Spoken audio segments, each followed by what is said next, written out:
Good afternoon, ladies and gentlemen. My name is Raj. I'm joined by Praveen. We are the founders of HiddenLevers, portfolio stress testing toolkit for advisors, corporate treasuries, risk officers. You name it, we do it when it comes to risk. This is the War Room for July 2018. The War Room is how we put out our updates and new economic scenarios for you to stress test.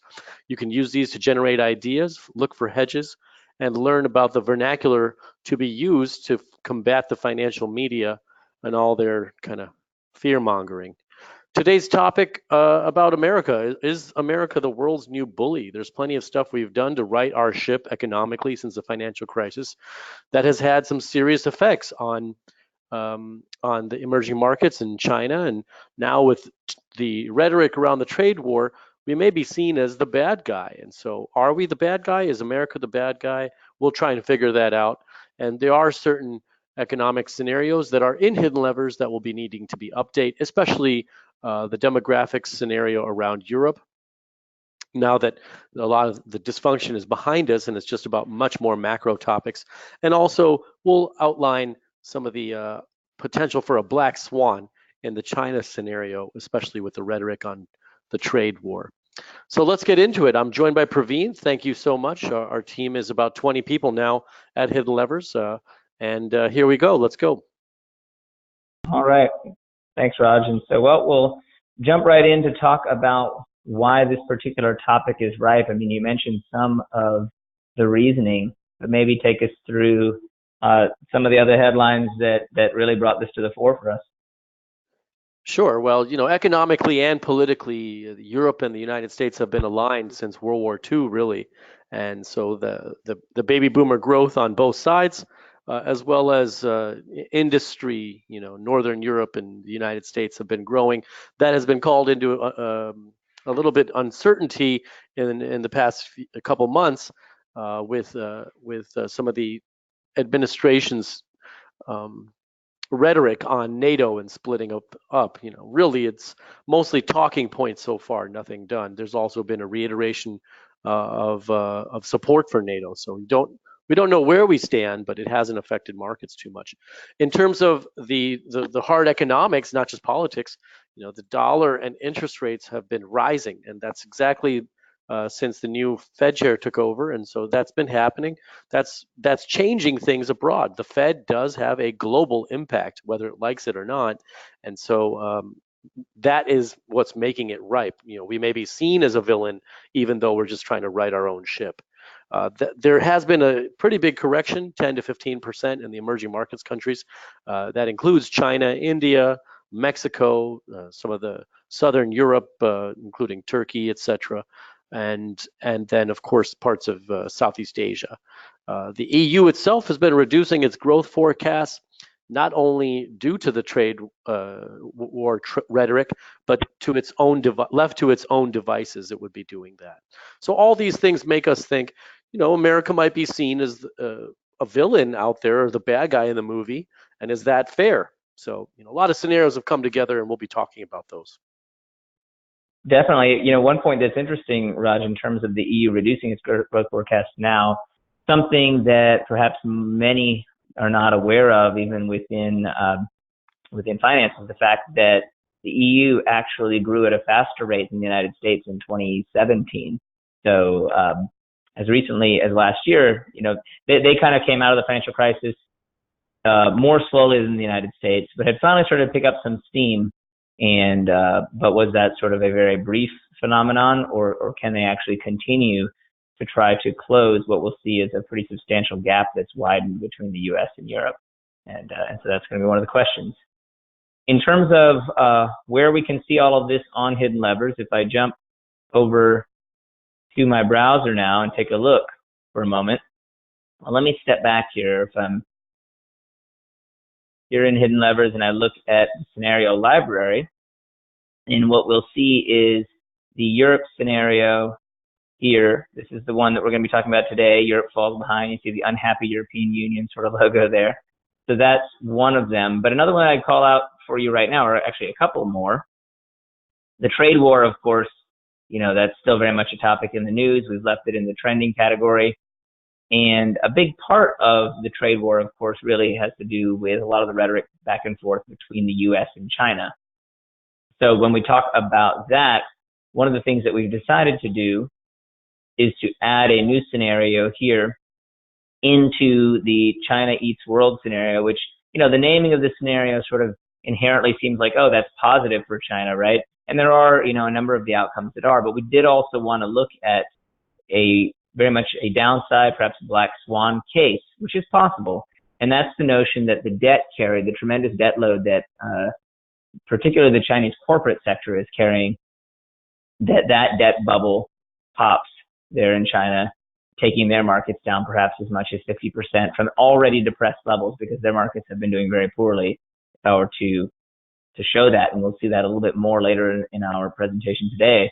But you can look at here, I'll do year to date. That'll make it easier to see. You can see that year to date, they had a high at the same time as the S&P market high of 3,500 over in Shanghai for the year. And then now they're at 2,770. So, roughly 800 points. That's close to 20, actually slightly more than 20% that they've fallen from the market peak. So far more than the S&P has come off the market peak. In fact, the S&P is getting back toward it, right? So anyway, this is sort of an ugly black swan type of scenario, which would have a substantial impact in the United States as well. And what we'll talk about today in the context of our war room is what aspects of perhaps trade, but really also other actions that the United States is taking that could possibly trigger this. All right, let's jump back into our presentation. And Raj, if you want to take us through the takeaways, so for those that don't have a lot of time, here you can get the quick hits. Sure. Well, I do know it's the end of the week and it's summer. Maybe you just got 5 minutes for us. Here it goes. If there is a bad guy, it's not the Fed for sure, and it's also not the administration for the trade war talk. So far, you can see from our own markets, the trade war talk has been absolutely meaningless, right? But there's plenty of fear mongering from all kinds of media sources for it, and even the heads of BlackRock or the heads of big asset managers. They may have some agenda we don't know about, no idea. But from what we can see, none of that jibes with what's happening in the markets. The trade war itself has so far not resulted in much on our side. You look at the China chart that Praveen just showed, and you say, well, is that the result? Is that correction because of the trade war rhetoric? And the answer is absolutely not, as we'll see. The Fed unwinding, which has been happening since Yellen's time and has continued with new chair Powell, right on target, right as he'd said, very hawkish. We've covered that as a scenario. Anytime you have that kind of unwinding, a rising interest rate regime, that is going to suck money out of China and the emerging markets. There was 10 years or so where there was a low rates regime, zero interest rates in the United States. And so what we'll say is that's very cheap money for them, and they took advantage of that. And so now, this is just the old normal returning. And as that happens, that's going to hoover money out of the emerging markets and back into higher interest rate areas where it can make money. And so all that money flows into dollars. As the dollar rises, their currencies crash over there, their markets crash with them. That doesn't make us the bad guy in the United States. It just makes us taking care of our own economy. The mandate for the Fed, it isn't take care of the global economy. It says take care of the American economy. And so, there is rhetoric from central bankers from Brazil to Indonesia whining about things, and they were whining at the beginning too when quantitative easing started. And so both were called currency wars on both sides. And so you really can't have it both ways. And so notice whatever comments you see from the emerging markets, don't let that noise fool you. We do have some advice as emerging markets investing becomes more interesting as the crash might be priced in, etc. The biggest news we can tell you is that the name of the scenario is about divergence. That is the baseline scenario, divergence between the United States and Europe now. Very much moving in lockstep all these years, etc. But very, and maybe even Europe outpacing America as the world's largest GDP, if you consider Europe as a bloc. And now, since Q1 2015, very much United States in the driver's seat between the two as the higher GDP and not abating. You can see that red line there. That's just straight from Right. the Fred database. So, Praveen, that's the takeaways. Any other things that you think might be interesting if people have to go? Yeah, no, I think that what you just mentioned, Roger, about the fact that the United States is now larger as an economy than the entire European Union. There was a brief period in the early 2000s that was true, but it seems like now, we're potentially consolidating on that trend. And what's funny about this is that uh, this takes into account that over time the European Union has been adding countries. So in theory, they should be. They're adding countries and therefore adding economies and economic output that way. So they should have been able to maintain, perhaps this advantage that they had for a number of years in terms of total size. But through slower growth, they're actually falling behind. And I think that one thing that you'll see in today's presentation, and that as we cover international topics, we'll probably do going forward as well, is that we're seeing that the world is roughly speaking, divided into four groups. There's the United States, and particularly if we think of like sort of United States as North America being the US and Canada, sort of that, think of that as the US region. There's the EU or the Europe region. There's China or maybe the greater China region. And then there's the entire rest of the world, which we'll just lump into EM. For good reason, though, each of those regions is roughly 25% of the world economy. So we think of that as a good way of looking at the world. And so you'll see that throughout a number of the slides as we move forward, that's how we're kind of dividing that up, starting with some more in-depth now on the U.S. economy as compared to the rest of the world. All right, jump into that, and go ahead, Rod. Maybe it's a good moment to just take a pulse check of where the American economy is. Absolutely, yeah. And so if we just take a look at a couple of indicators here, and then we'll do a comparative with other countries. Much of this is familiar to you. Of course, you guys are probably familiar with the fact the unemployment rate has been dropping for years and has really gotten to levels not seen since the dot-com boom era. But what maybe we've started to hear about more and more, but we definitely want to make sure that everyone's aware of, and we emphasize it, is that the unemployment rate just captures, particularly the U3 unemployment rate, meaning the standard one that is typically publicized. It captures only one segment of the workforce, people who are actively looking for jobs. And so 4% of people who are defined that way, who are actively looking, or who are in the labor force, so to speak, don't have a job today. 96% do. But what is the labor force?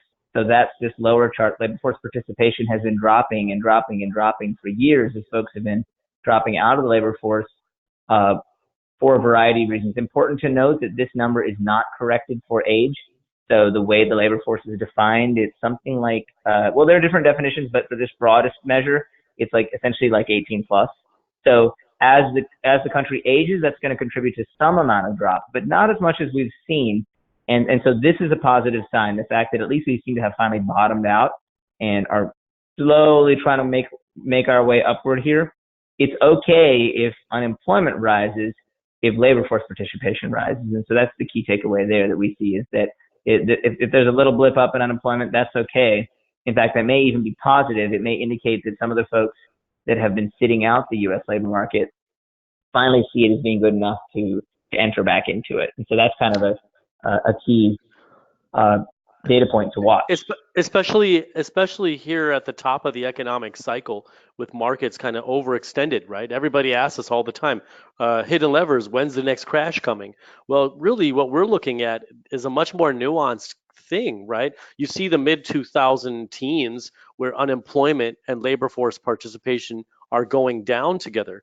Really, that unemployment number becomes irrelevant. We even used to question, is that top line unemployment just advertising for the president or for the executive to have some success, especially when labor force participation, people are still giving up on finding jobs. And so that whatever Yellen wanted, whatever Powell wants, whatever the Fed's mandate is to burn off that excessive unemployment, the U6 number that was persistent because of the financial crisis, people that just gave up on life. And so, is the sun shining enough where they're coming back into it? And so now the headlines, when people are jittery or looking for valuation metrics, et cetera, and just looking for a reason to sell, we know for a fact that the biggest risk to your clients long term is not staying in, right? Not capturing the whole move. And so if they're jittery about unemployment ticking up, now's the time to sell. Well, guess what? Unemployment going up is fantastic news, as Praveen has said, because that means more people are coming in to get jobs. And so, we'll Right. I mean, I think that in terms of the labor force and an indicator that might indicate risk in the market, it would much more be, well, you'll typically hear, whether that's in the major press or, finance talk shows, whatever it may be, you'll hear that the labor force is called a coincident or lagging indicator. In fact, some of the data that we see is it's not entirely true. And one of the best, if you want to look at one number from the data force series as to how it correlates with markets, keep your eye out at non-farm payrolls, which is of course one of the biggest numbers of sort of the economic news cycle every month. But when non-farm payrolls go negative, meaning when there's no longer job growth, it sounds like common sense, but sometimes common sense actually makes sense. When job growth is negative, then that actually happened just before the last couple of major crises in the American economy, so in 2000 and 2008 as well. So something to watch out for there. But just before we move on to the comparative, U.S. auto sales and U.S. home prices, you're no doubt quite familiar that home prices are rising across the U.S. in a number of cities or major metros. They've passed on to new all-time highs, so above 2006, 2007 era, and still getting there in others. But still, overall national trend is continually rising, correlated with the stock market in that sense as well. Auto sales have flattened since. Do we have non-farm payrolls in our economic data center? Perhaps we could just flash to that. We do. If we were to look at it briefly and jump over, if you go to the data center tab and go to economic data, and we were to jump over into economy, we'll see non-farm payrolls here at 213,000. And if we do glance at that number, I don't want to go back too far back in time. If I use a custom time series, though, and maybe go back to, I'll grab back to 1999 just to show precisely what it was that I was talking about. So if I grab a longer time frame there, we can see that here in June of 2000, so in that 2000 time frame, we started getting negative non-farm payrolls, and then of course the next several years were negative.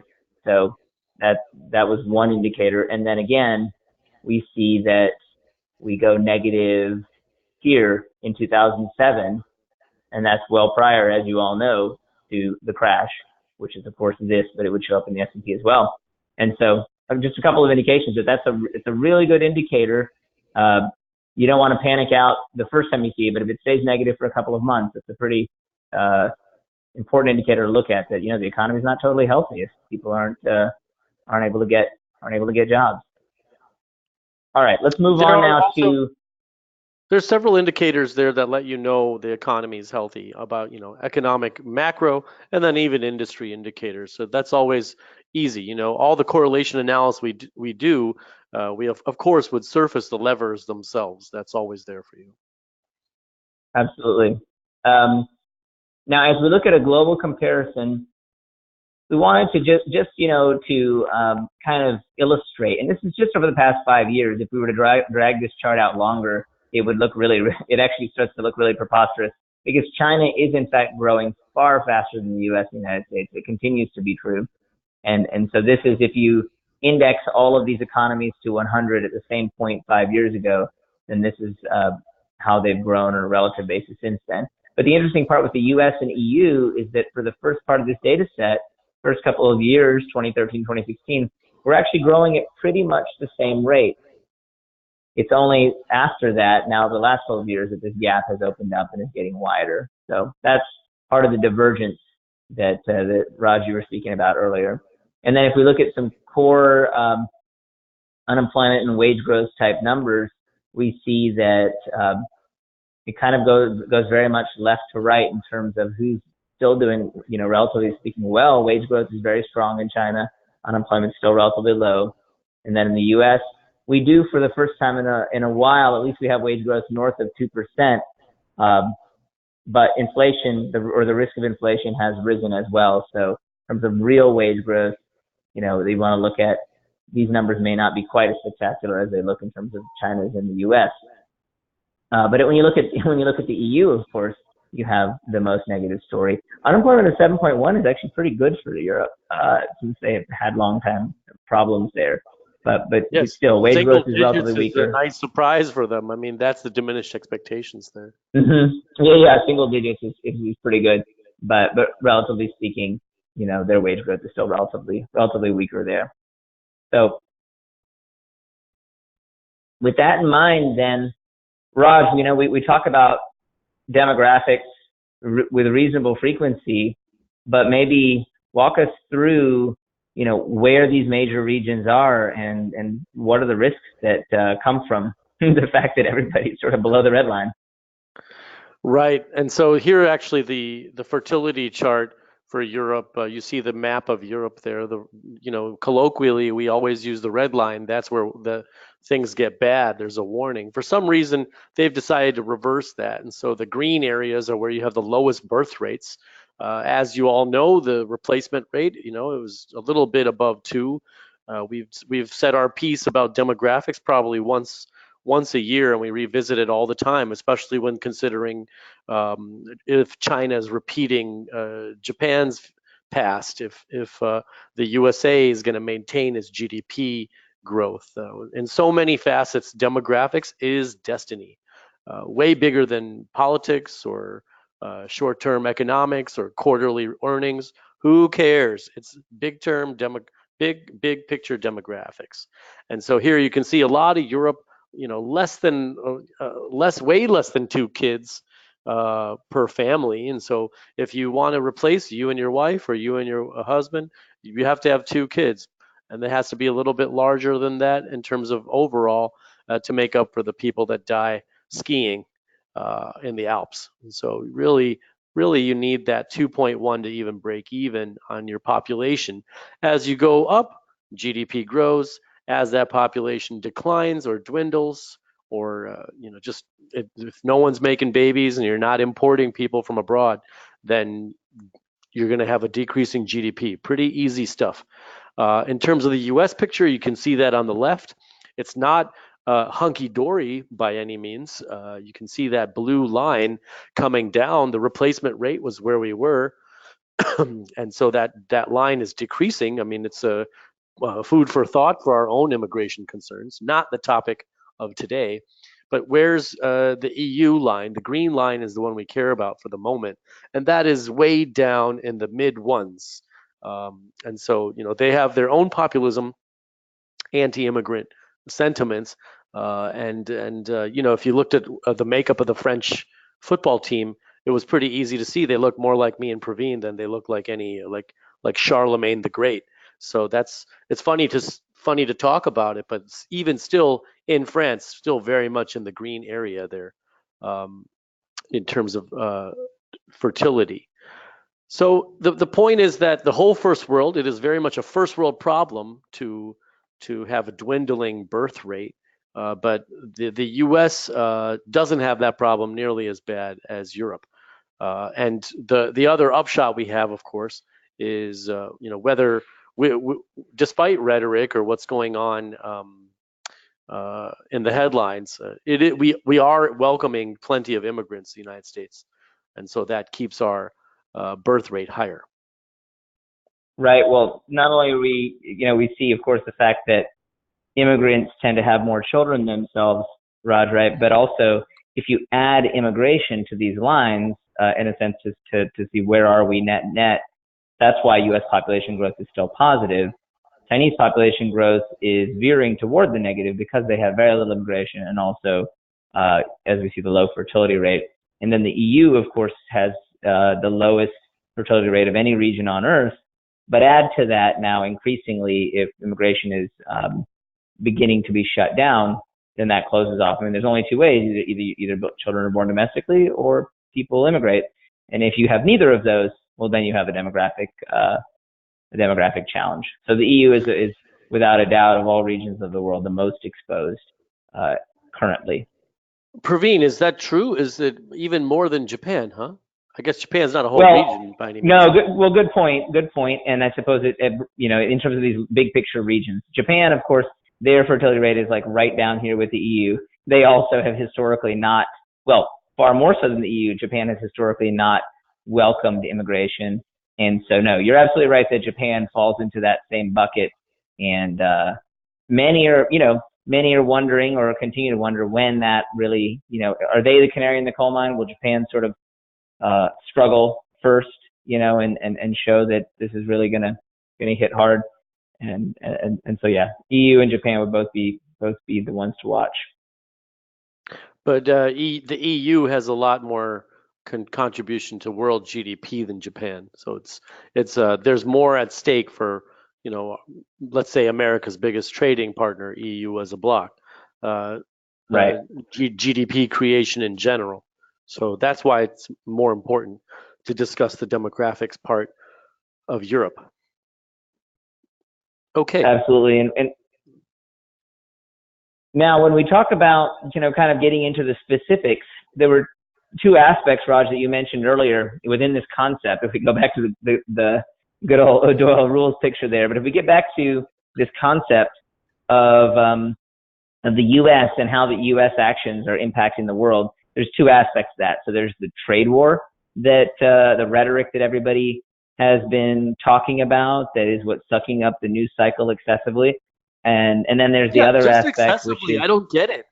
I don't get why it's such a big deal. It's just like it's a well, little bit of it's interesting because saber rattling. It's easy for people to get their heads around. I think it's easy. It's sort of very visceral, very much like, okay, it's about real stuff, when in fact the stuff, the decisions that get made by the gentleman on the right there, or by the Fed governors as a whole, but led by Mr. Powell, it's not as interesting in the same way, but it's actually quite likely more impactful.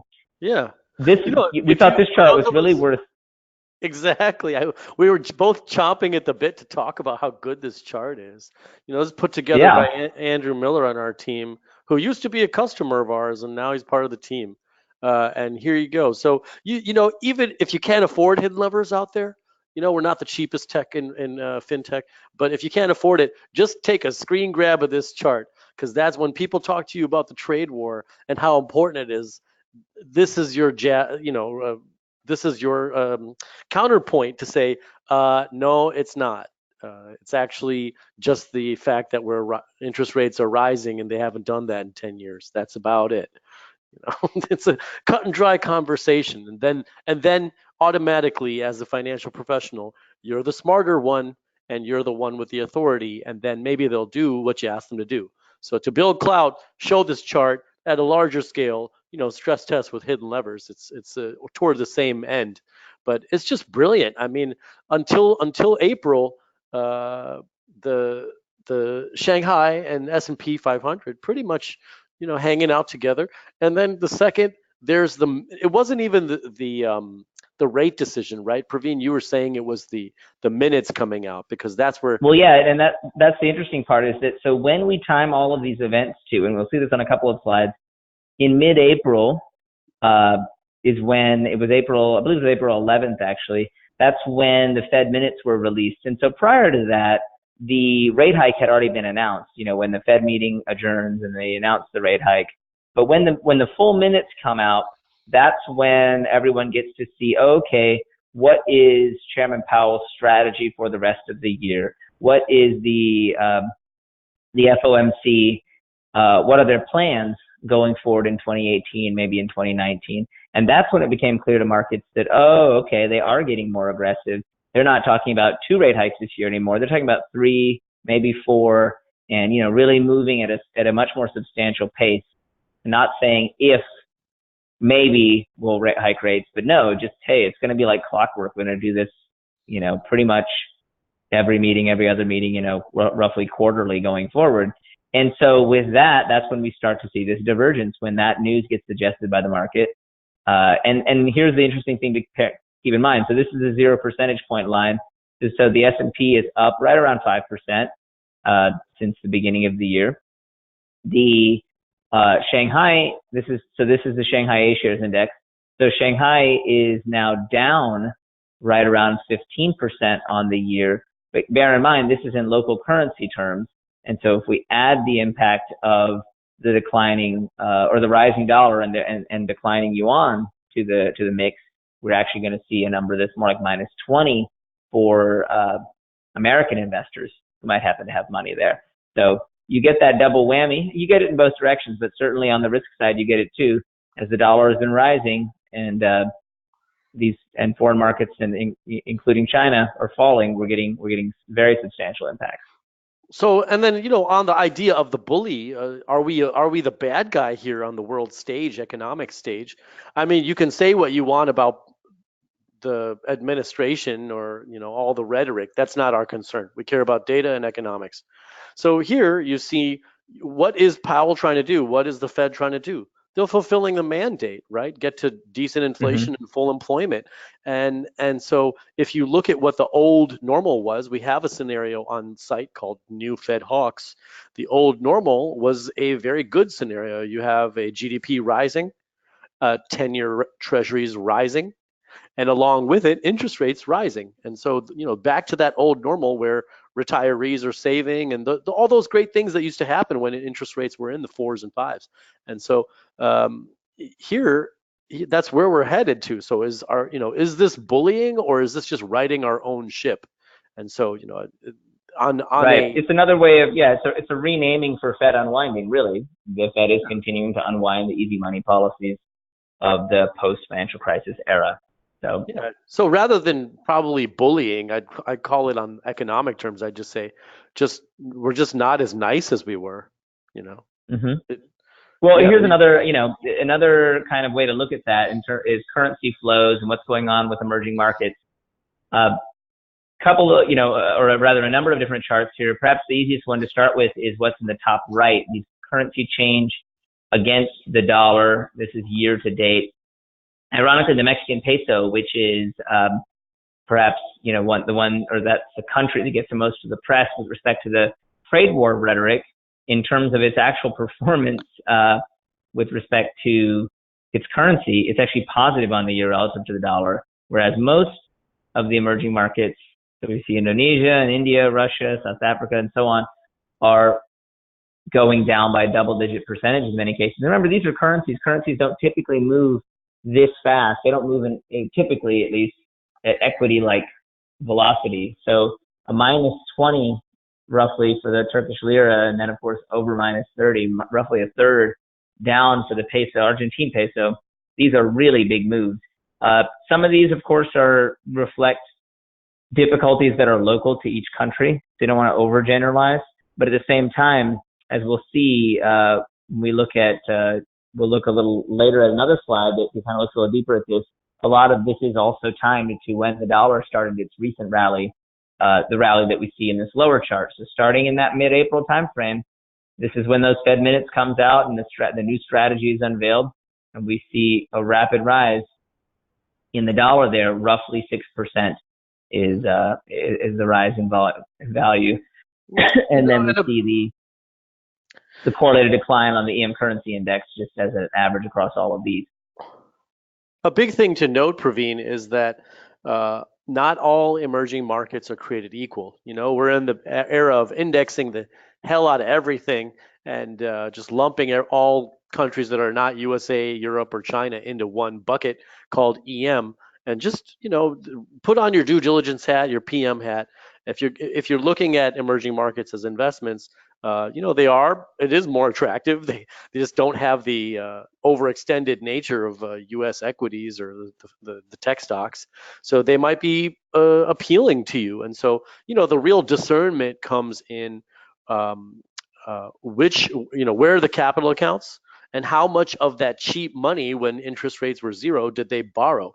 Did they borrow up to the hilt? You're this chart here on the top right of the currencies pretty much mirrors. It's inversely correlated to who's borrowed the most money. I can guarantee you the Turks and the Argentines have borrowed the most, and so they had that cheap money. Now that the dollar's rising, their debt is coming due, and so it's like, all that the vacation's over. That cheap money era is over, and so in this case, you're looking at the same way that those cheap interest rates we had during the housing crisis, so that led up to it. When rates shot up, that's exactly when there was hell to pay. And so just imagine these underwater borrowers, but instead of homeowners in the Florida sticks, they're emerging markets countries with that kind of underwater overburdened debt, and that's what's going to hurt them the most. And I would say China's at the top of that list. Right. Right.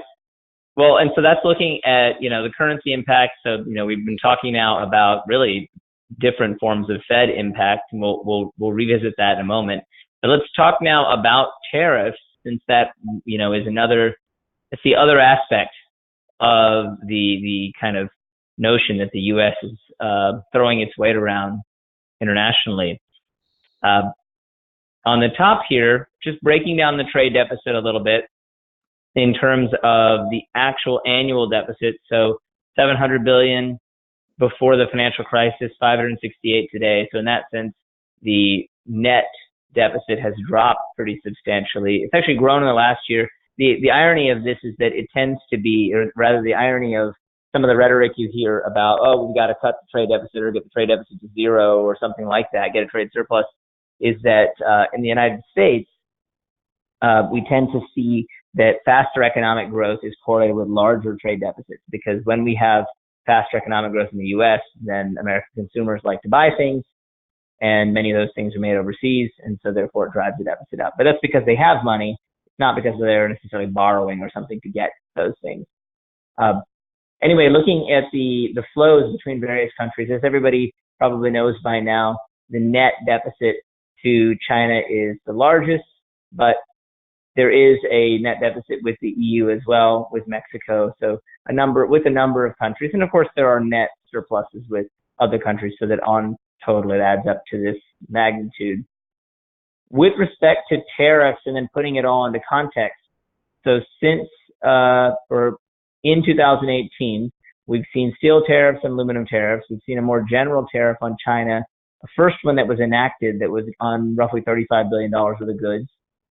And then a second one that has been proposed, but I don't believe finally enacted yet, on a much larger set.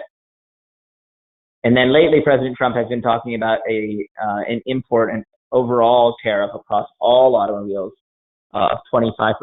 In doing the research, I always wondered why there were no credible competitors to American trucks in the U.S. market, when you see lots of competition in the sedan market, in every other aspect, SUVs to an extent, certainly, but not in light trucks, meaning think F-150, think Chevy, GMC, Dodge Ram, all those sorts of trucks.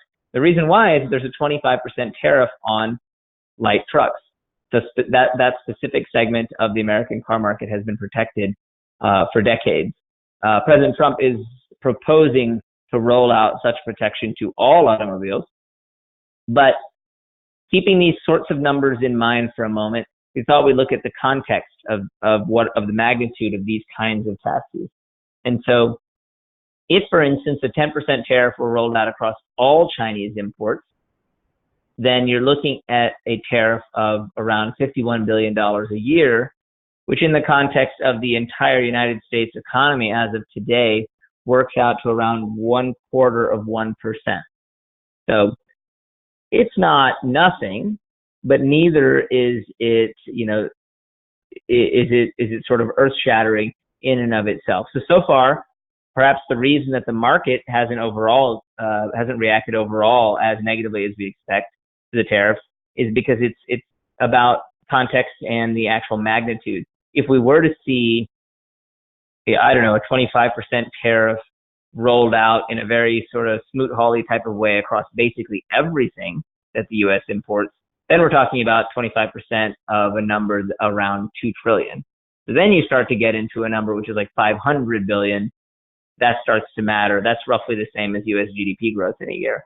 So, so it is possible. It's not to say that tariffs can't hurt. It's just to say that the magnitude of the numbers that have been talked about so far aren't that big, and that probably is why the markets have overall been able to discount them. Well, Praveen, wouldn't you say it's also because of China's reaction to it? It has not been there. Sure, you're right, and since to date, China did actually they did enact counter tariffs of 10% to the $30 billion in 10% tariffs the U.S. did. So China did counteract those, but since then, when the administration proposed the larger tariffs on 200 billion in Chinese exports, then the Chinese have kind of quietly gone to the negotiating table, but they have not said that they are going to definitively retaliate. So Right. no, that's absolutely right. And I'll tell you what, any story you see about Chinese retaliation on the trade war, that's more in the imagination of the journalist than it is from any statement from the Chinese government. Just know that. I think we've gotten a couple requests if we could address this black swan of China selling unloading U.S. treasuries. And so, we thought we do cover black swans. We will cover one today. But even, there's just things that are sensationalist that journalists say, and just know that. We didn't invent the word fake news, right? That's just constantly happening, and we're seeing that go from political news now seeping its way into financial media. Or maybe I'm just naive. Maybe it was always in financial media. But there are stories where I just turn my head to Praveen and I think, what is the point of saying this? Who is thinking this? There's nobody that thinks this. And so it's just to get, get your clients to worry and sell and, make a tax event or take a loss, whatever that is. But that's how, that media is the tool of the smart money. And so just don't fall for it. I can't repeat that enough to so many folks. We're just seeing, don't let your clients be a victim of the financial media. Praveen, one question on that top chart on the right, where you have exports and imports contrasted. Is that called current account deficit? Is that what that is?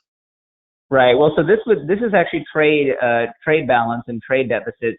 And the flip side of this, which we did explore in more detail several months ago when we talked about the trade war, is the notion of the overall current accounts balance, which brings into play foreign direct investment and other kinds of monetary flows. Because one of the ways, of course, that the United States balances our $500 billion plus annual deficit is that other countries are sending us money. Well, how are they sending us money? Well, the big way that they're doing that is they're investing in United States investable instruments, whether those be U.S. treasuries or U.S. stocks. It doesn't matter how the money gets back over here, but if it does, one way or another, via that foreign direct investment, that's how the accounts balance. And so that's the kind of overall current accounts. And we did cover that if I were to just hop back and show you where it is real quick. If I go into the War Room webinar, so under scenarios, and if you guys are interested in watching this or any other War Room in the future, one that you may have missed or you want to cover again, you go into the War Room archives under scenarios. Trade war was a couple of months ago, and so you can see right here the PowerPoint slides as well. You could watch the replay, see the PowerPoint slides, etc. So all of that's available. But yeah, we did cover that at that time. All right. Well, if we jump back in now and we talk about if the tariffs have not been so impactful, I know it may sound like we're beating this dead horse here, but the Fed's impact is just so much larger. And I wanted to get into looking at it in very specific terms now, some investable asset classes. And again, to take a look at here's the Fed hike plans in April when they released them. So we talked about currencies in general. Here we can see from the date of the announcement of the interest rate plans going forward, the US dollar was pretty much flat prior to that. This is a couple of weeks, but if we drag this back, to the beginning of the year, U.S. dollar had been flat, not necessarily higher, and then all of a sudden it starts to shoot up and ends this period up 6%. Euro and Chinese yuan both end down about 5% over the same period. See, they were all roughly at zero prior to this. And then you have more of the smaller EM countries like South Africa, like Brazil. You can include Russia in this bucket, that are all down anywhere from 8 to 10, 15% in that range. The Indian rupee as well. So quite a few countries in the EM world have fallen. Their currencies have fallen substantially as the US dollar has risen. By the same token, here, if we look at the bottom, we see equities. And so maybe this is what, from an investment standpoint, you might be most interested in, is looking at, okay, but how is this impacting equities investments, or whatever my EM or my foreign, not even just EM, but my foreign or global equities allocation might be. So we looked here, we pulled in, again, this is the US dollar, that's sort of the driving influence. The dollar is being driven up by interest rates, and that in turn is having an impact on all of your foreign equities investments. So EEM, that would be emerging market. The emerging markets iShares ETF is down roughly 7% over this time frame. And then the Europe, or this is the EFA ETF, so predominantly Europe, it's roughly flat. The SPY, of course, so the S&P is up substantially over the same time frame, so closing in on 10% there. Now, I had mentioned this before. If we were to talk about China here, because the yuan is down around 5%, you add that to the 15% loss that you get from the domestically the Chinese yuan denominated Shanghai A shares. So if you had invested like in the ticker ASHR is the A share, it's one of the ETFs, it's going to be down in that 20% range because of the combined impact of the currency translation and then its local drop. So that can be a double whammy for those who are invested internationally, and just something to take account of. Yeah, and that's going to hurt American corporations too that make their money abroad. If you've seen a hiccup there, it's because in the local currency they're not making that money as much anymore. They've got the currency hedging troubles that the domestics do. One thing you notice, Praveen, is the return. Since I think it was at the start of quantitative easing where people were expecting a stronger dollar all of a sudden, and so you had a S&P rising with the dollar. That was such an interesting move, right? And so I see that returning since April as well. That's quite an interesting thing. Right. We've seen it in various periods in recent U.S. history or market history where the S&P and dollar actually tend to be inverse of each other. And in part because when markets are doing well globally, you've got this sort of risk-on kind of attitude or appetite to take on risk, if you want to think of it that way. And so the dollar, or holding a lot of dollar assets, might be seen as a safe place, a safe haven. And so the dollar will tend to fall when everybody's taking on risk and making investments that are riskier. But the S&P could be positively correlated with that risk-on trend. So here we're seeing the opposite, where the S&P is moving up more or less here in lockstep with the dollar, while foreign investments are falling. And you're right, Raj. This is sort of a trend that we've seen develop relatively recently, and it continues to hold now. It's essentially developed in the post-quantitative easing world. I would call it the new normal for dollar equities relationship. Though they move together after quantitative easing. That to me, because it's been so long since I remember, the days of 2007, 2008, a really cheap dollar, really expensive oil, and markets rising. That kind of relationship dynamic of the mid 2000s of basically the risk on trade. It just doesn't feel like does that. I don't know. Yeah, when the 2000 right, that rally from 2002, 2003 up until before the financial crisis was the inverse of this, where the dollar was constantly falling. and of course equity markets were rising. So we see the opposite of that here. Yeah. And in hidden levers, when you do the interactive scenario modeling, that live stress testing component we have, you can have the levers move uh, based on their 2-year correlation. If you're not sure, if you don't want to create a bespoke movement for each lever, um, or use the can scenarios, then you can have the second order effects take place. And I think at this point, it's so ingrained even in the machine to have the dollar and the S&P move up and down together. Right. And All that's right. Well, because let's take a look. Yeah, let's take a look now at the new scenarios. So, um, Europe, the U.S.-Europe divergence is sort of a complete update of our Europe scenario, and so that'll be our focus. But then also talk about China a little bit as well.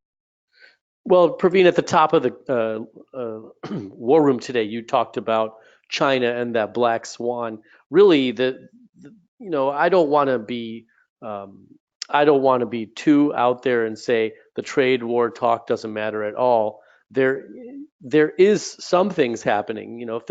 If there is interest rates rising, if there is a tightening dollar, well, then guess what?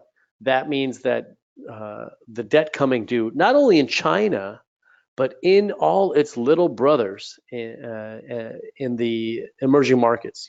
If you remember from some of our China war rooms, we've done a couple at the beginning of the year where we talked about China's growing might and coming into being a net importer, coming into being a very mature first world power-ish.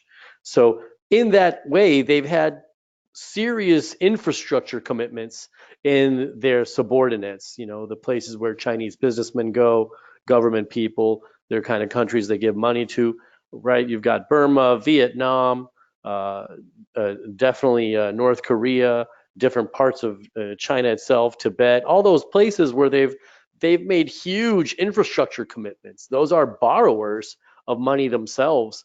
The Philippines also comes to mind. Indonesia is a huge one, and so that those infrastructure those are about to turn into bridges to nowhere because the inability to pay that going forward. And if they can't do that, well, guess what? Then China's credit bubble pops by itself, and so the end of the interest rate hike cycle and the tightening dollar, that does lead directly or indirectly to a Chinese debt bubble popping. That's probably the biggest risk. Uh, we hear that. I'm not. I don't think that'll happen, but like that is a black swan there. If anything that happens, and the trade Yeah, war I mean, uh, doesn't have much to do with it. It's if more about the Fed. yeah, I mean, I think if I were to add to that, Raj, I would say that with China, so a difference with many other emerging countries or economies is that uh, the Chinese central bank is a fairly powerful institution in the sense that they borrow almost entirely or entirely in their own currency. That's true of Chinese banks, relative to their central bank, and also of Chinese corporations. Most of the debt that's floating around in China is actually corporate debt, not personal debt like it was in the United States in 2008. And so all of that corporate debt is in yuan. Now, why is that important? That's important because that means that China itself controls their own currency, and so they do have some more tools to be able to try to fight back against it.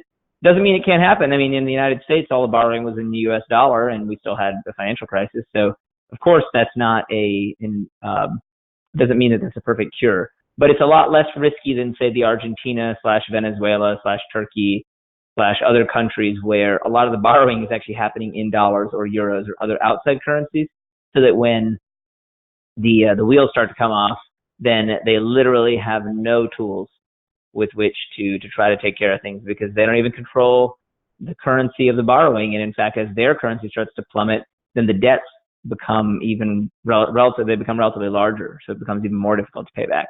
So that risk doesn't arise in China, but at the same time, the risk of an ordinary financial crisis happening similar to the U.S., but more on the corporate side, is absolutely possible. Moving over to the middle, the larger topic for today,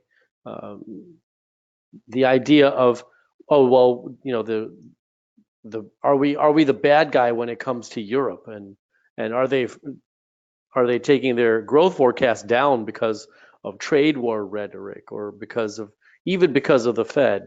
Uh, you know, and the answer is nope, they're not. That's mostly their own problems. They've decided based on populist regimes, which they're not alone in that. We have populism here in the States, and that's existing in the United Kingdom. But they also they've coupled that kind of anti-immigration stance with their own declining birth rate. So, if you're not going to bang more, and if you're going to keep people out, then your GDP is going to go down. That's just what the world is. Sorry.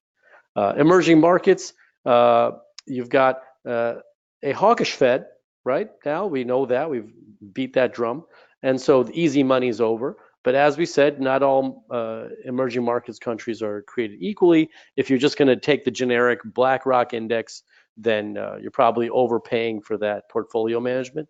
But if you really want to take the time to look for the emerging markets that are stable, and if you're looking for that current account deficit where that's in good standing, more exports than imports, and then talking about foreign direct investment, where there is capital inflows that are positive. And so make sure that deficit's not too high. Compare Mexico versus Turkey. That's an easy one to show you good versus bad there. And you can see it in the currency playing out. And then capital inflows, direct investment into the country. Where's that? And so that's, in terms of emerging markets risks, is pretty much one risk that's kind of linear up and down, the severity of it, I mean. And then on the upshot, emerging markets are getting attractive. They're some of the only markets that are not overextended. And so those two risk guides should give you how to find good versus bad in terms of emerging markets investments. All right, well, let's take a look now in detail at our Europe falls behind scenario, which we've updated in detail for this war room. So we've got a baseline, and a bad, perhaps as measured from the U.S. perspective. Maybe the bad isn't ugly from the European perspective. But if we just take a look at, and we had in the takeaways, and I'll jump down to that slide for just a moment, just to take a look at it again. This notion of the U.S. and Europe and the relative GDPs, and that divergence is starting to occur, where the U.S. is now larger in GDP than Europe, and how that gap may continue, may grow. Well, that's sort of the baseline scenario, right? That's that idea of that divergence continuing, and that with that baseline scenario in mind, the idea is the S&P will continue to move up, sort of in a fitful way as it has been so far this year, but rather than stay lockstep, the European market, and this has already been happening. If you look at the first half of the year, this is roughly how we played out: up roughly 5%, and down several percent, not quite 5%, I think, on major European indices. So a continuation of that trend, and that has been going on since 2002. That would be sort of the base case, assuming that Europe isn't able to improve on some of its issues around demographics that we've noted, and if they continue to have problems, let's say, on the political front, preventing them from doing any major reforms, then that becomes the baseline. From there, the bad, so we've talked about the demographics a good bit now, Raj, but it's pretty important. If you don't have new people, then the only way, if you think about where does GDP growth come from, essentially it comes from population growth, it comes from productivity growth, and those are really the two places you get it from. So productivity growth, that's really technology. So that's technological improvement. So you're not going to get you're not going to get any growth on the people side if you don't have any new people. On the productivity side, Europe is has kind of fallen behind the U.S. in terms of, let's say, tech leadership, and so that they're not, world leaders there anymore. So this is the major risk if this continues, and we label it this way because the way that they could accelerate this problem is in terms of internal European politics, if they decide to shut down any inbound potential population growth, and of course we already have the demographic problem, then that's where this could catch up to them. And even if the U.S. is doing okay economically at that point, it's difficult for us to avoid a major correction at this magnitude in the 30% range in Europe. Some of that's going to spill over. Not nearly as bad, since U.S. fundamentals are much more sound, but it's hard to avoid it entirely. And this, incidentally, this sort of magnitude is not dissimilar to what happened actually in 2015, 2016. There were a couple of corrections, you may recall, in that year, and the worst of them, the DAX was actually down around a third. Meanwhile, the S&P was down something like half that, maybe a little more than half that. So that's where those kind of fall out. And then on the flip side, Raj, we were talking about what if the EU actually manages to surprise to the upside, which they did do in 2017. They outperformed the U.S. in 2017, so it doesn't mean it's impossible, right?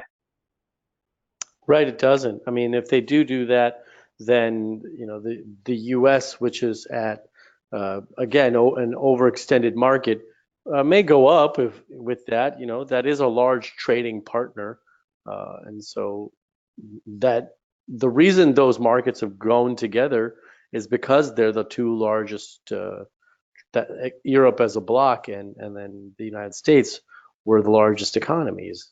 That made sense, and so closing the gap though would mean that the European markets would bounce back harder, and the S&P would benefit, but just not as much there. So you'd see the more exacerbated rise there. Yeah, and this would tend to erase, say, the gap that's formed over the first half of this year and late last year, and get you to so that on a relative basis, the performance of the last couple of years is more even between the two. Cool. Well, let's take some questions. Or do you want to see this on HiddenLevers.com? Why don't we go to the site? Yeah, I'll jump over briefly, and I think that just mention that again within the scenario library. If I go to scenario library, we've got it right down here. Europe falls behind, and that's where we can see the scenario. And we have actually already loaded the slides so that you can flip through them. Here we'll be loading a copy of this presentation and the PowerPoint download as well. It looks all like right. Well, we'll jump back to the takeaways.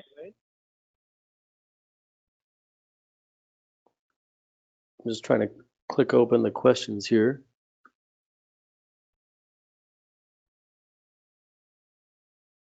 Oh, I guess there's. Is there any questions? No, we do have to consider Europe's relevancy. I know a lot of you guys. We have customers there too, so it's been an interesting ride. If there's no questions, I guess we'll come back next month and revisit a lot of interesting topics, especially these more, as we get into the summer, it gives us a chance. At the beginning of the year, we had so many macro scenarios coming to a head at the same time. It was so intense for us. But now things are relaxing. Maybe that's how summer goes, or just the news cycle is slowing down. And so some of the more underserved topics we will be updating and bringing together politics, economics, and really helping you try to get a leg up on your practice. Thanks so much for joining us. My name is Raj. I'm here with Praveen for Hidden Levers. I'd like to thank Jonas and Andrew, part of our team, for helping us out building this deck and the economic analysis. We are not alone here doing this. We're just standing on the shoulders of giants. Thanks so much for joining us. I'm Raj for Hidden Levers, and if you don't have Hidden Levers yet, then what are you waiting for? Take care.